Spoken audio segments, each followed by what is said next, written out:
Thank you all. Gives me great pleasure first to introduce the moderator of the conversation, Steve Way. Steve, thank you so much for doing this. Thank you for being here. And we'll get him on the screen in one moment. Somebody who you haven't seen in this film, and from that perspective, and such a profound look at a film about being seen and not being seen. We will get to see him right now, Reid Davenport. Everybody hear me all right? Beautiful. Beautiful. Thank you so much, everyone here, for coming out tonight for this very special screening of I Didn't See You There. What you all just saw was a documentary made by Reid Davenport. As you all see, unfortunately, he couldn't be with us in person today, but thank you to the wonders of technology. He's still able to join us. And without further ado, give it up for Reid Davenport.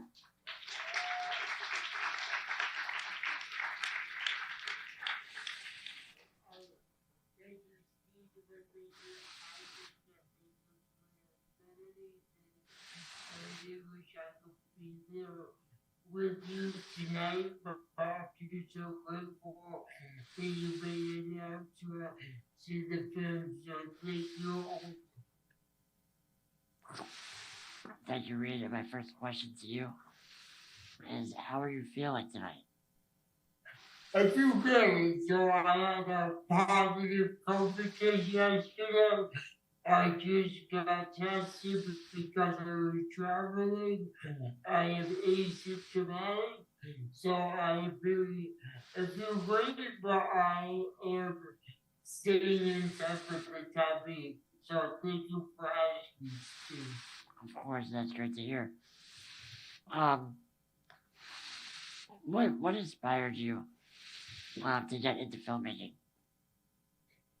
So when I was an undergraduate, I was supposed to study abroad in Italy.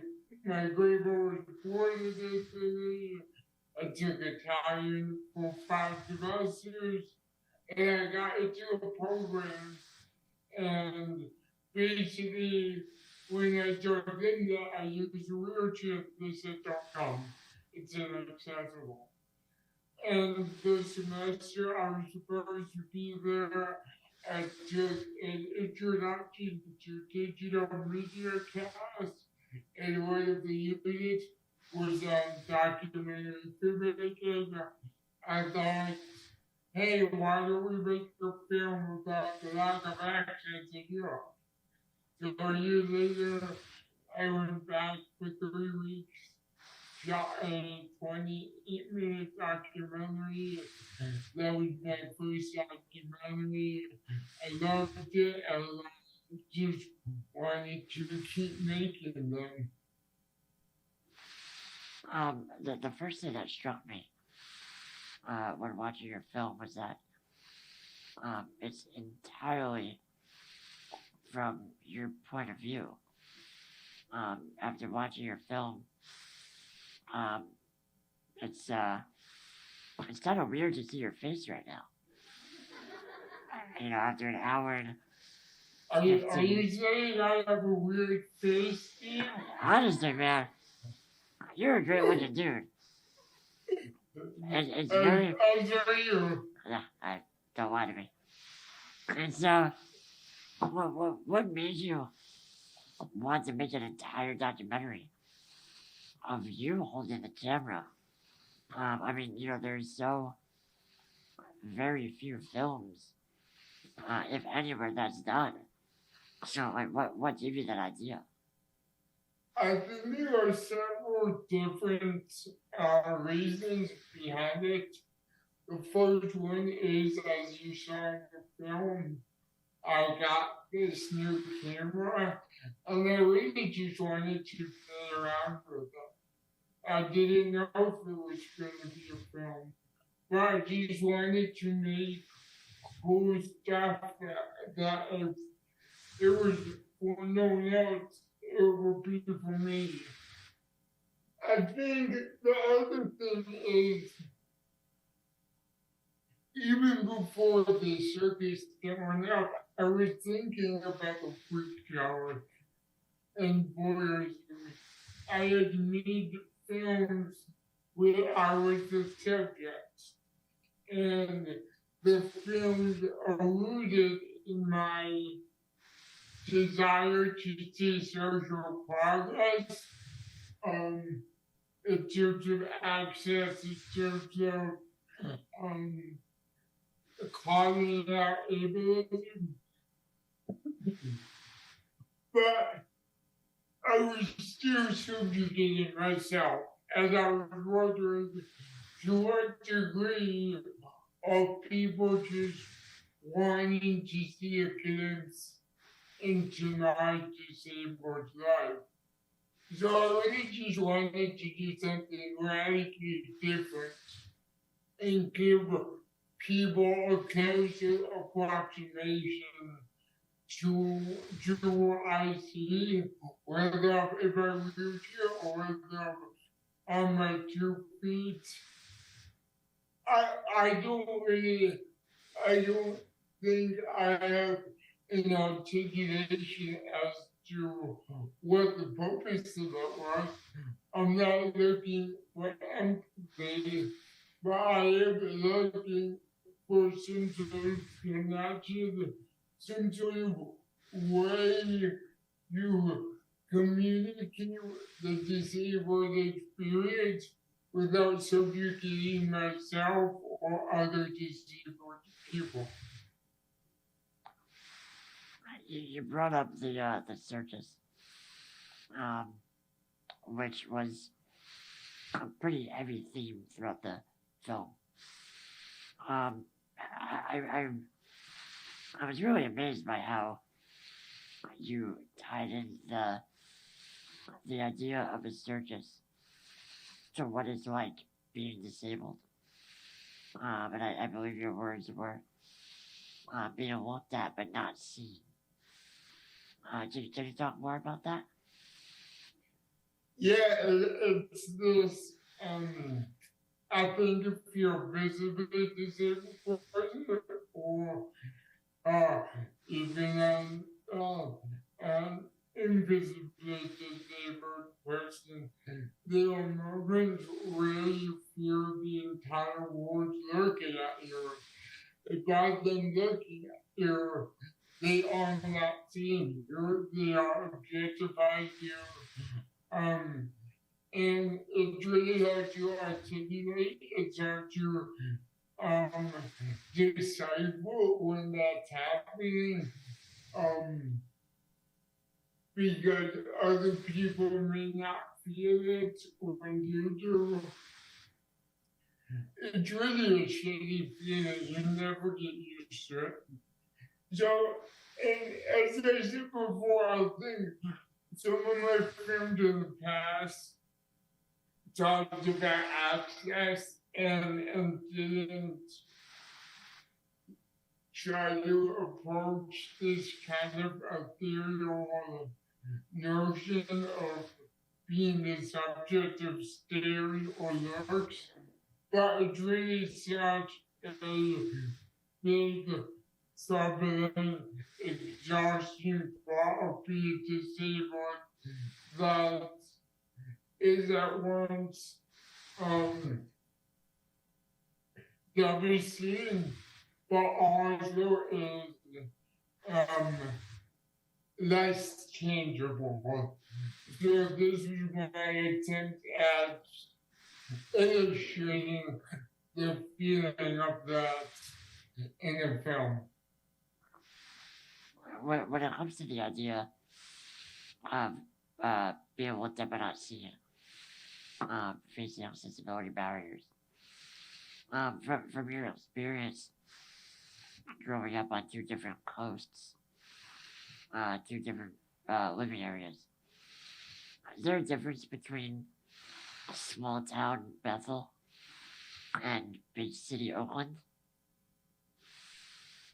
Yes, and they are hard to appreciate because I haven't lived in Bethel or a city or I've lived in cities pretty much all my life.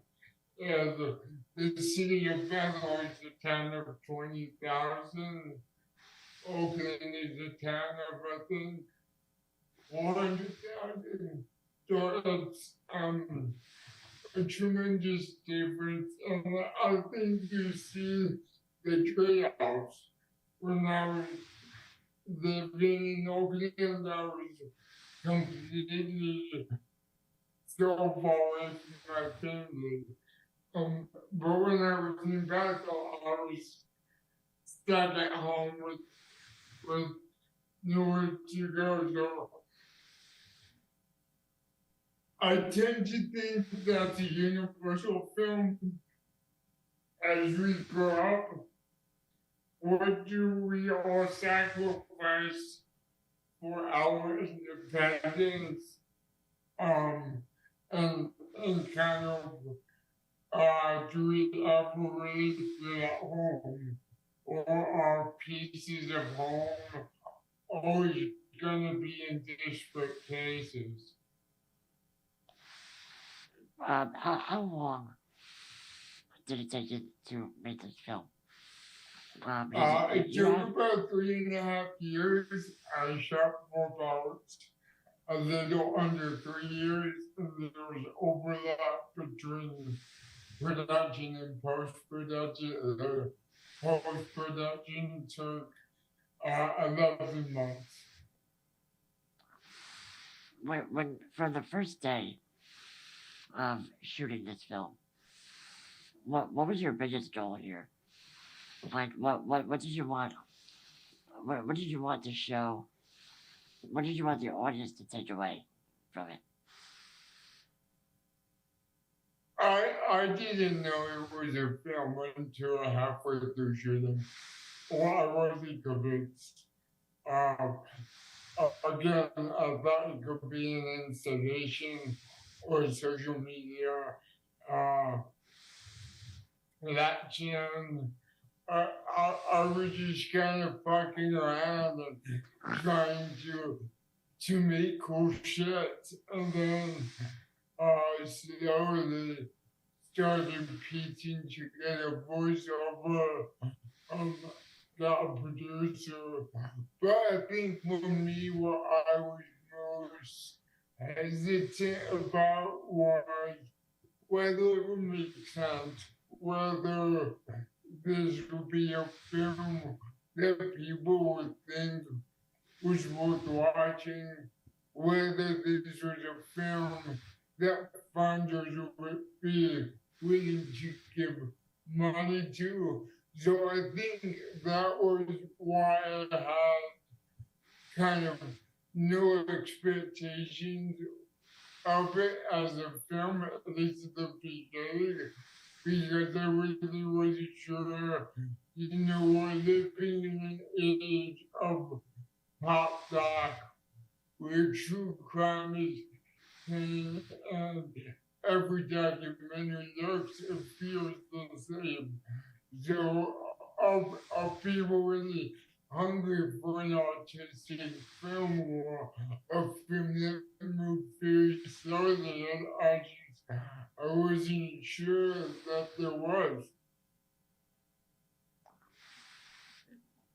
What was the most challenging part of shooting? And I don't mean like scooters on the sidewalk and people parking in crosswalks. Like for you physically, what was the most challenging part to film? You said aside from physically? Yeah, besides the obvious. I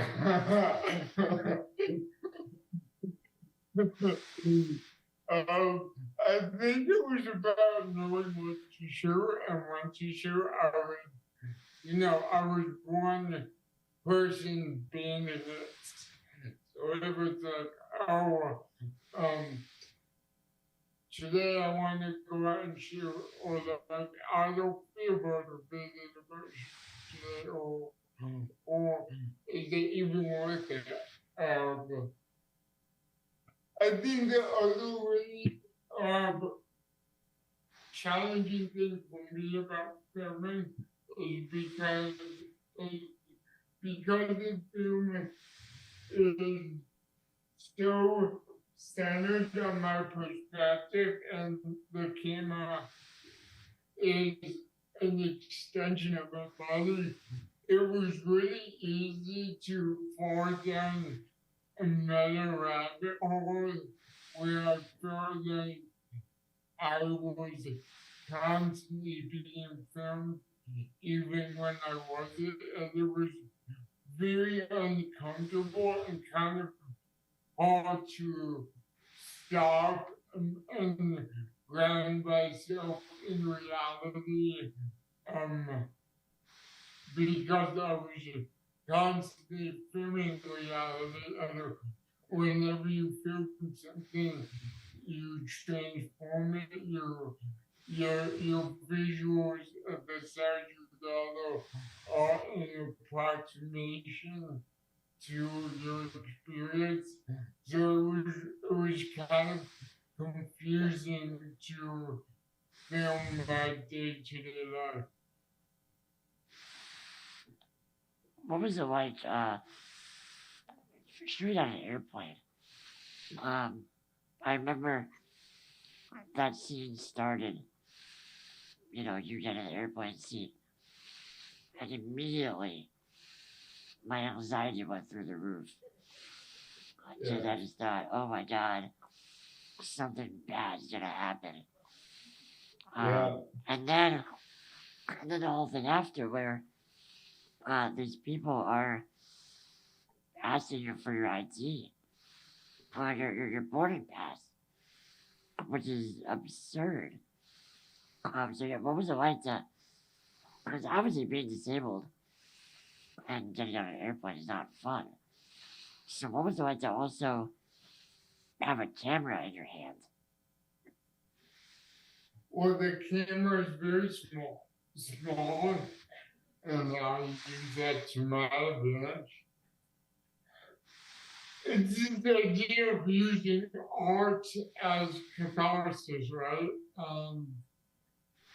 For many disabled people, getting on an airplane is one of the worst experiences ever.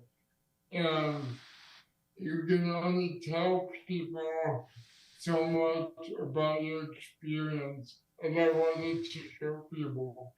And I mean, the experiences I gathered are not even close to the worst experiences I've had. They're probably better than the average experience I've had. So, wanted to show how ableism isn't just manifested in lack of accessibility.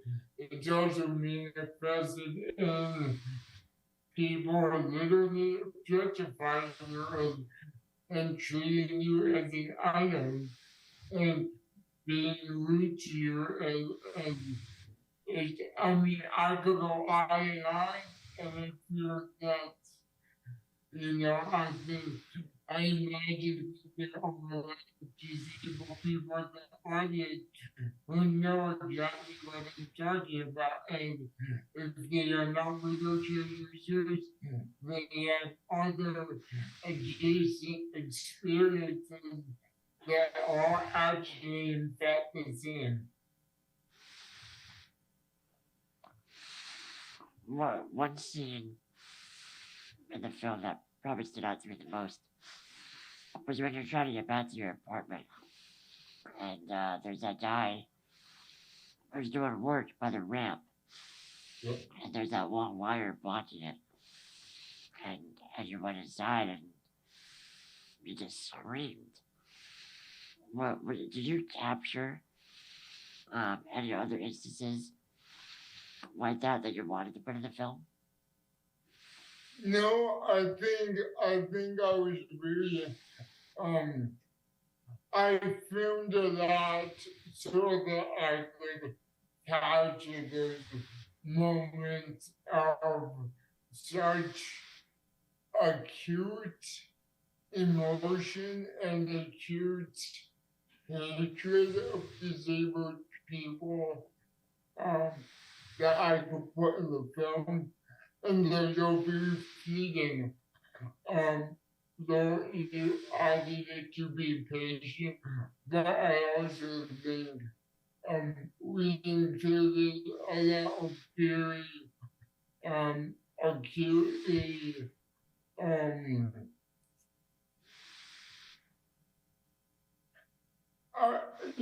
filling the blank of what you did, but just really moments where you question humanity and as you don't, you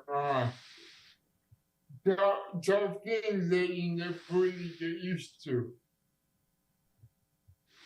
I think we have time for a few audience questions if we'd like.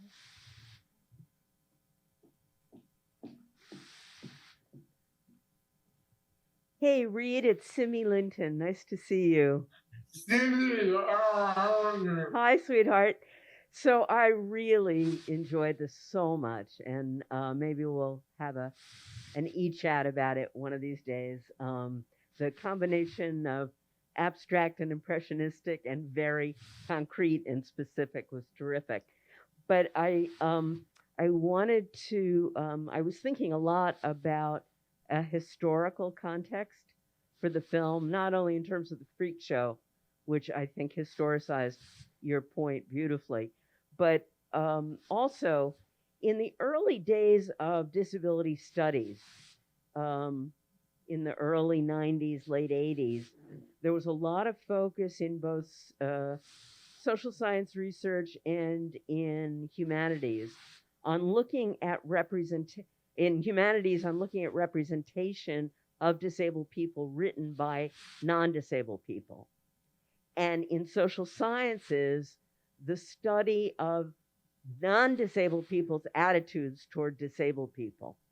And over time, I watched that shift from the first-person narrative emerging as more disabled writers got platforms. And in social science, instead of their attitudes towards us, it was our attitudes towards society, and thus the birth of the idea of ableism and like that. And your film captures all of that really profoundly, and thank you. Oh, Cindy, thank you so much. Wherever I go, I probably have your books on display. So if it's too hard to read that you want to for that compliment, I hope to see you soon. I live in New York now, by the way.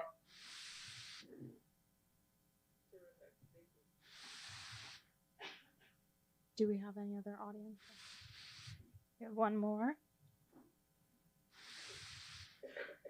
Hi, my name is Josh. Why did you choose Oakland over Boston or Philly or Chicago or San Fran? Hi, Josh. So I moved out to the Bay to go to graduate school. And over the course of graduate school, I made connections to the Bay, and I wanted to see if I could exploit those connections to make a career, which I could. At the time, Oakland was cheaper than San Francisco, so I chose Oakland. And as I lived in Oakland and visited San Francisco, I became very biased towards Oakland. So it was not only professional connections that kept me there, but it was also this kind of overwhelming sense of community and how they kind of accepted me even as I did to be accepted as the non-native gentrifier. So Oakland was a very special place for me. Um, and I ended up moving out of Oakland because COVID made made me feel 3,000 miles away from home. So that's why I decided to move to New York and be closer to my family.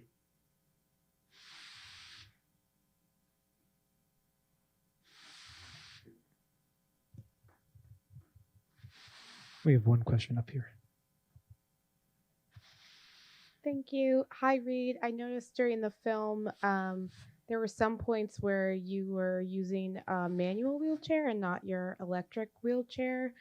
Especially, it seemed like traveling, and I've been hearing a lot of news about wheelchair destruction by airlines and how damaging that is. So I just wondering if you could talk a little bit more about some of the technology that you use, especially the chair, and how important that is in the community. Well, I'm happy to talk about the reason I was in a wheelchair, but kind of if it's not explicitly in the movie, I don't talk about other details of my life. The film is purposefully opaque. There is no room to put an electric wheelchair in the cabin of a plane, so I usually travel by foot and have people push me. Having people push me is very anxiety provoking because you're kind of at the whim of their attitudes and the emotions. I am fortunate enough to have recently, I was recently donated a foldable travel chair that easily folds up. It's about 45 pounds. And if it breaks, I am not completely SOL because I am a primary wheelchair.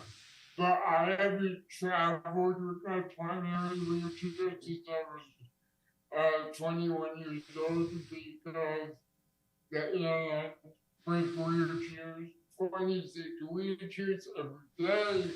We've had people in our communities literally die because the equipment has been broken. So it is worse than the Wild Wild West out there. And for me, I've developed a system that is, of course, also connected to my privilege, but I'm really hoping that stuff changes both infrastructurally and from a just attitude perspective for airport personnel.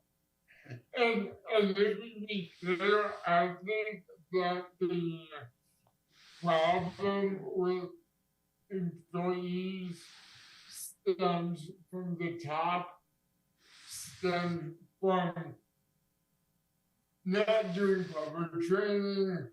A lot of these employees are working class people who don't, like I said, receive the proper training, and you have all these airline executives making a bunch of money but don't know how to treat disabled people. I want to give a huge thank you to Reid Davenport for being here with us and bringing us this film. Thank you so much. It's such an honor to be here. Thank you, Jose. Thank you. The film will be on POV next month. What's the premiere date, Reid? January 9th. So please do tell your friends and help Yeah. spread the word. Can I ask one more question? One more question, Reid. Did you ever go to the circus? I did not. Alright, never mind.